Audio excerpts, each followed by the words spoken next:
আগামীর পৃথিবীর সবচেয়ে বড় দুর্যোগের নাম হচ্ছে মানসিক অশান্তি, সুখের শূন্যতা।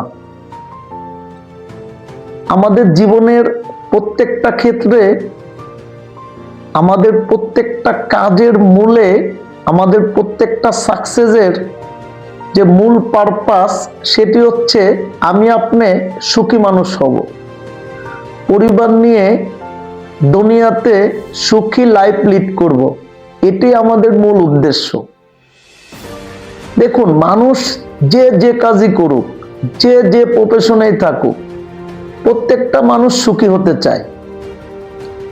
এখন এই স্পেসিফিক সুখশূন্য পৃথিবীতে আপনি কিছু ফর্মুলা মেনটেন করে সুখী হতে পারবেন।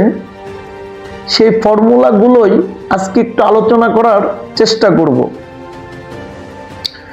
এক নাম্বার যেটি, সেটি আপনাকে বিলিভ করতে হবে এবং বিশ্বাস করতে হবে। সেটি কি? আল্লাহ পাক এই দুনিয়াতে প্রত্যেকটা বান্দার জন্য একটি স্পষ্ট মেসেজ, সেটি হচ্ছে, বান্দা তুমি সন্তুষ্ট থাকো। তোমাকে যেভাবেই রাখা হয়েছে, যে অবস্থায় তুমি আসো না কেন, তুমি আলহামদুলিল্লাহ শুকরিয়া আদায় করো মহান রবের দরবারে এবং সন্তুষ্ট থাকো। কেমন করে?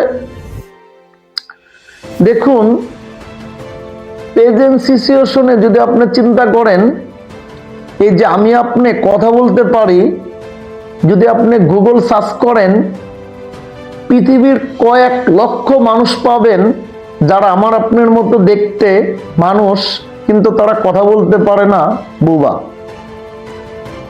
এই যে আমি আপনার চোখে দেখি, পৃথিবীতে যদি আপনি চেক করেন, গুগল সার্চ করেন, আপনি কয়েক লক্ষ মানুষ পাবেন যারা চোখে দেখে না, কিন্তু আমি আপনার চোখে দেখতে পাই।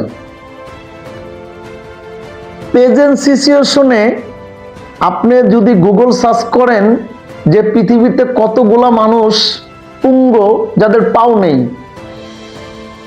আপনি লক্ষ লক্ষ মানুষ দেখতে পাবেন। কিন্তু আমি আপনি আমার আপনার পাও দিয়ে হাঁটতে পারি সচল।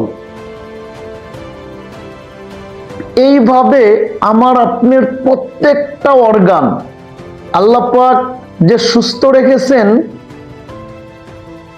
এই একটা বিষয় যদি আপনি চিন্তা করেন, তাহলে প্রেজেন্ট সিচুয়েশনে আপনার চেয়ে সুখী মানুষ পৃথিবীতে কেউ থাকার কথা না। দেখুন, সুখে থাকার জন্য অনেক দূরে চিন্তা করার দরকার নেই। আপনি নিজের দিকে তাকান। প্রেজেন্ট সিচুয়েশনে আপনি হসপিটালগুলোতে যান, আপনি নিকটবর্তী, আপনি ক্লিনিকগুলোতে যান, সরকারি হসপিটালগুলোতে আপনি গেলে দেখতে পারবেন যে মানুষ একটু সুস্থ থাকার জন্যে কি পরিমাণে স্ট্রাগল, কি পরিমাণে কষ্ট, কি পরিমাণে দোয়া আল্লাহ পাকের দরবারে করতেছে শুধু সুস্থ থাকার জন্যে। আল্লাহ পাক আমাকে আপনাকে সুস্থ রাখছেন, আলহামদুলিল্লাহ। এটা কি সুখের জন্য যথেষ্ট না? যথেষ্ট। দেখেন, আমরা আসলে আমাদের সুখের মূল কেন্দ্র বানাইছি দুনিয়া, টাকা, দুনিয়ার বাড়ি, দুনিয়ার গাড়ি, দুনিয়ার সম্পদ। আসলে এগুলা কি সুখ দেয়?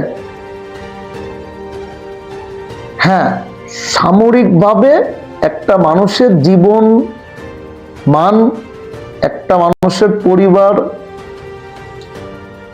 চালানোর জন্য যতটুকু দরকার, ততটুকু আপনাকে অর্জন করতে হবে। ইভেন আপনি অনেক টাকার মালিক,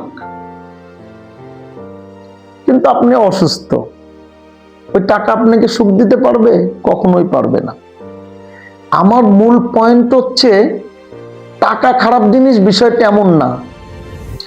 আমার আপনার জায়গা থেকে আমরা সফল হইতে হবে, অনেক টাকা ইনকাম করতে হবে। কেন? কারণ দেখেন, পৃথিবীতে একজন গরিব মানুষ যে ভালো মানুষ বিষয়টা এমন না, আবার একজন ধনী মানুষ যে খারাপ মানুষ, বিষয়টা এমন না। দেখেন, যে ব্যক্তি সবজি বিক্রি করে, দরিদ্র মানুষ, সবজি বিক্রি করে তার পরিবার সে নিজে চলে, এখন সে কি করে, সবজিকে সতেজ রাখার জন্য সে সবজিতে ফরমালিন মিশায়, তাহলে সে কি ভালো মানুষ হইল? নো। আবার একজন রিক্সাওয়ালা, দেখবেন আপনি অপরিচিত একটা এলাকায় গেছেন, আপনার কাছ থেকে 10 টাকার ভাড়া 20 টাকা নিচ্ছে, তার মানে কি সে ভালো মানুষ না? দেখেন, আমাদের ধর্মে 3টা ইবাদত রাখা হয়েছে বড় লোকদের জন্য। সেটা কি? জাকাত, কুরবানি এবং হজ। তার মানে কি, যে ভালো মানুষ সে বড় লোক হইলেও ভালো, আবার যে খারাপ মানুষ সে বড় লোক হইলেও খারাপ, গরিব হইলেও খারাপ। এখন মূল বিষয়টা হচ্ছে সুখ। আপনার সুখ, টাকা পয়সা এগুলাতে কখনো সুখ আসে না। সুখ আসে কোথায়? সুখ আসে নিজেকে চিনার মাধ্যমে। কিভাবে? দেখেন, মনে করেন বলা হয়েছে যে কোনো ব্যক্তি যদি ফজরের 2 রাকাত সুন্নত নামাজ আদায় করে, তাহলে দুনিয়ার সমস্ত সম্পদ একদিকে, আর তার ওই 2 রাকাত সুন্নত নামাজ একদিকে। তাহলে কি, দুনিয়ার সমস্ত সম্পদের চেয়ে দামি সম্পদ হইল ফজরের 2 রাকাত সুন্নত নামাজ। এখন যে ব্যক্তিটা 2 রাকাত সুন্নত নামাজ আদায় করলো, যাকে আল্লাহ পাক তৌফিক দিল, সে কলম অটোমেটিকলি ধনী। কেমন ধনী? পৃথিবীর সমস্ত সম্পদের চেয়েও সে ধনীদের তালিকায়। এখন সে যদি এটা ফিল করে, তাহলে সে কি অসুখে থাকবে? কখনোই থাকবে না। আমার মূল মেসেজটা এটাই। আপনি একটি বিষয় গভীরভাবে চিন্তা করেন, 19 শতকের কোন মানুষ আপনি এখন আর পৃথিবীতে পাইবেন যারা 1901 সাল পেয়েছিল? একজনও পাইবেন না, বাংলাদেশে পাইবেন না। তেমনি ভাবে এই পৃথিবীতে আমরা যারা 2001 সাল পেয়েছি, কোনোভাবে 2099 সাল পাওয়ার কোনো সম্ভাবনা আছে? নাই।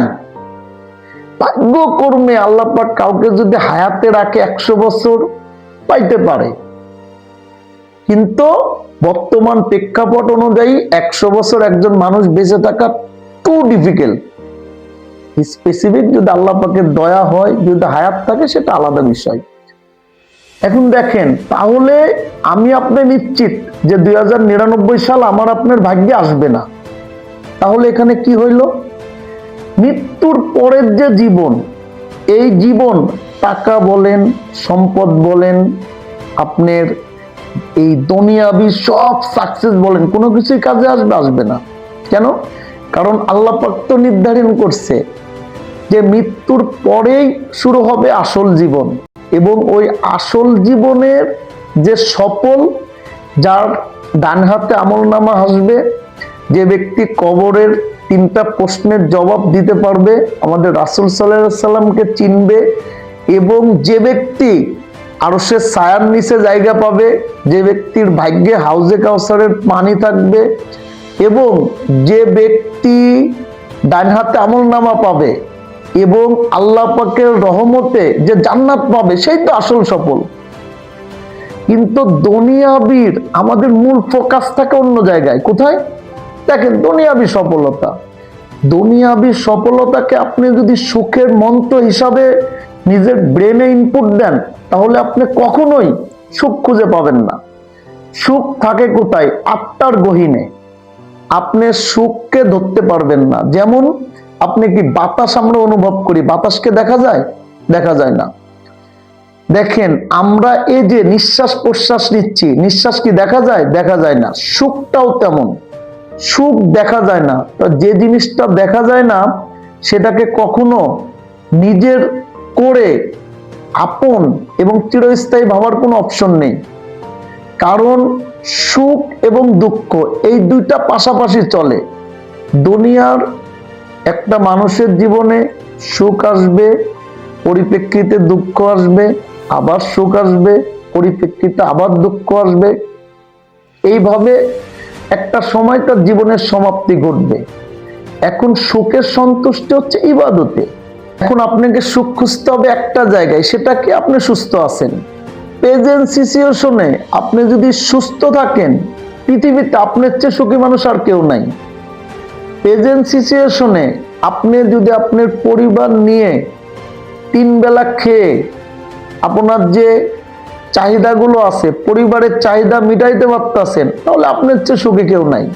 এই একটা বিষয় চিন্তা করেন, দেখবেন সুখ অটোমেটিকলি আপনার মনের ভিতরে আসবে।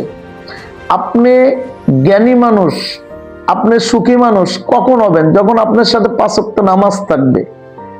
আপনি সুখী মানুষ কখন হবেন? যখন আপনার আত্মীয়তার বন্ধনগুলা মজবুত থাকবে।